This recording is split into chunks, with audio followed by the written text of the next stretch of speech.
বিজেপির আরামবাগ ১ নম্বর পৌরমণ্ডল ওবিসি মোর্চার পক্ষ থেকে বুধবার আরামবাগের সিংপাড়া এলাকায় পুলওয়ামা কাণ্ডের শহীদ সেনানীদের শ্রদ্ধার্ঘ্য নিবেদন করা হলো। এদিন শহীদদের স্মৃতির উদ্দেশ্যে কিছুক্ষণ নীরবতা পালন করা হয়।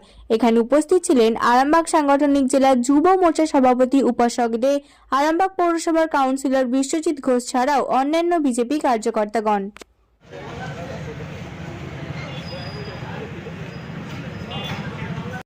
দিনটা আমাদের কালো দিবস হিসাবে আমরা পালন করি। আপনারা জানেন 2019 সালে আমরা যে সেনাদের জন্য, যাদের জন্য আমরা গোটা ভারতবর্ষের বাসিন্দা নির্ভয়ে আমরা বাড়িতে থাকতে পারি, ঘুমাতে পারি, দৈনন্দিন জীবনে আমরা চলাফেরা করতে পারি, সেই সেনাদের উদ্দেশ্যে আজকে আমরা এখানে মোমবাতি এবং শ্রদ্ধা জ্ঞাপন করছি। কারণ আজকের দিনটা গোটা ভারতবর্ষের কাছে স্মরণীয় দিন। আজকের দিনটা ঘোষিত হয়েছে ব্ল্যাক ডে হিসাবে। আজকে আমরা অরাজনৈতিকভাবে আমরা সকল সমাজের বাসিন্দাকে নিয়ে আমরা এই প্রোগ্রামটা পালন করছি এবং অনেক সাধারণ মানুষও অংশগ্রহণ করছে। আজকের দিনটা পুলওয়ামায় জম্মু কাশ্মীরে 40 জন সেনারা প্রাণ বলিদান দিয়েছেন দেশদ্রোহী সন্ত্রাসবাদীদের বম ব্লাস্টের মাধ্যম দিয়ে। তারা যাচ্ছিলেন জম্মু কাশ্মীরের উদ্দেশ্যে, যাওয়ার পথে বম ব্লাস্ট হয় এবং সেখানে 40 জন তরতাজা আমাদের ভারতীয় সেনারা প্রাণ বলিদান দেন। এবং সেই দিনটাকে থেকে আজকের দিন, এবং এটা আমরা বছর বছর আমরা এর থেকে আরও বড় করে আমরা এই দিবসটাকে পালন করব এবং সকল মানুষের কাছে এই যুব সমাজ, নতুন প্রজন্ম, এই মানুষের কাছে আমরা এই ব্ল্যাক দিবসটাকে আমরা পালন করব এবং সকল স্তরের মানুষের কাছে বার্তাটা পৌঁছানোর জন্য আজকে আমরা আরামবাগ সাংগঠনিক যে পরিকাঠামো আছে এবং আমাদের টাউন মণ্ডল থেকে পক্ষ থেকে আমরা এটা পালন করছি, ওবিসি পক্ষ থেকে আমরা এটা পালন করছি। দাদা, পুলওয়ামার যখন কথা বললেন, পুলওয়ামার রহস্যটাকে আদৌ কি কোনোদিন দেশবাসী জানতে পারবে বলে মনে হয়? সবই জানতে পারবে না এমন কোনো ইতিহাসে অনেক কিছু।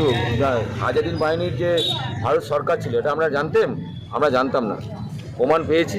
ইতিহাস কোনোদিন মিথ্যা যায় না, সত্য হবেই, এটুকুনি বিশ্বাস আছে। এই ঘটনার কাণ্ডে যারা জড়িত সব সময়ের ওপর রাম মন্দির 500 বছরের সামনে ছিল, হলো তো কে করলো? ভারতবর্ষের শাসন ব্যবস্থাই তো করলো। অতএব নির্ভয়ে থাকুন, সব সমাধান হবে, এটুকু বিশ্বাস আমাদের। কারণ আপনারা জানেন যে 2019 সালে পুলওয়ামাতে আমাদের ভারতীয় সেনাদের যে কনভয় যাচ্ছিল, সেই কনভয়েতে আইডি দিয়ে অ্যাটাক করে বোম ব্লাস্ট করানো হয় এবং সেখানে আমাদের ভারত মাতার বীর 40 জন সন্তান সেখানে শহীদ হয়। এবং সেই দিন থেকে আজ আমরা প্রত্যেক বছর 14ই ফেব্রুয়ারি আমরা ব্ল্যাক ডে হিসাবে সারা ভারতবর্ষের বুকে আমরা পালন করি।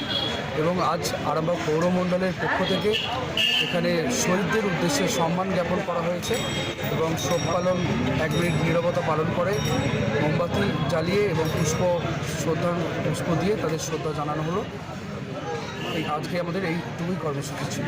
কে উপস্থিত আছেন এখানে? আরামবাগ পৌরমণ্ডলের সভাপতি তথা আরামবাগ পৌরসভার আমাদের কাউন্সিলর 19 নম্বর ওয়ার্ডের বিশ্বজিৎ ঘোষ, ওবিসি মোর্চার সভাপতি দেবাদা, আমাদের সকল স্তরের কার্যকর্তারা এখানে উপস্থিত আছে।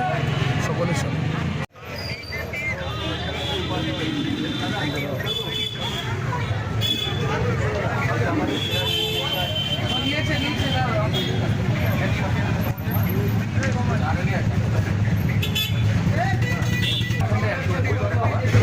নিউ নূর সোফা সেন্টার।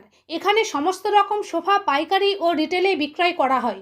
সমস্ত সোফা নিজস্ব কারখানায় তৈরি করা হয়। প্রোপাইটার হানিফ হোসেন খাঁ ও রুহুল হোসেন খাঁ, বড়ডোঙ্গল হাটতলা সিনেমা হলের সন্নিকটে, হুগলি। যোগাযোগ 7797170093 এবং 9382003105।